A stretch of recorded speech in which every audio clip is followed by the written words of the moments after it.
இப்போது நம்மை சுற்றி எங்கும் இருக்கிறது சிசிடிவி கேமராஸ், மறைந்திருந்து கண்காணிக்கும் நிழல் பட கருவிகள். இந்த கருவி நமது செயல்களை மட்டும்தான் கண்காணிக்கும், நமது எண்ணங்களையோ சொற்களையோ கண்காணிப்பதில்லை. ஆனால் நம் பிறந்திலிருந்து நம் பயணம் முடியும் வரையில் நமது மனதிலிருந்து எழும் ஒவ்வொரு எண்ணத்தையும், ஒவ்வொரு சொல்லையும், ஒவ்வொரு செயலையும் இடைவிடாது கண்காணித்து கொண்டிருக்கிறது ஒரு கருவி. அதுதான் ஆத்மா என்கிற மனதின் சாட்சி.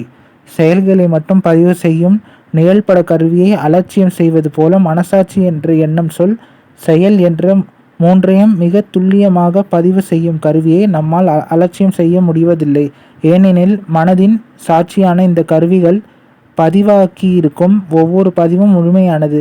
அவைகள் விளைவிக்கும் விளைவுகளை நாம் எதிர்கொண்டே தீர வேண்டும். இந்த உண்மை உணர்ந்து கொள்ளும்போதுதான் நாம் நமது உணர்வுகள் பிரவேசிக்கவே ஆரம்பிக்கிறோம். இந்த பிரவேசத்தின் ஆரம்பம்தான் பக்தி, அதன் முடிவுதான் முக்தி. இந்த பக்தியிலிருந்து முக்தி வரைக்கான பயணத்தில் நமது பிரார்த்தனைகளுக்கு இறங்கி மனதின் சாட்சியாக பரபிரம்மம் ஒரு சத்குருவாக உருவமெடுத்து நம்மோடு பயணிக்கிறது. நிழல் கருவியாக அல்ல, நிஜக்கருவியாக. சத்குருவே சரணம். ஹரஹர சங்கர, ஜெய ஜெய சங்கர. காஞ்சி சங்கர, காமகோடி சங்கர.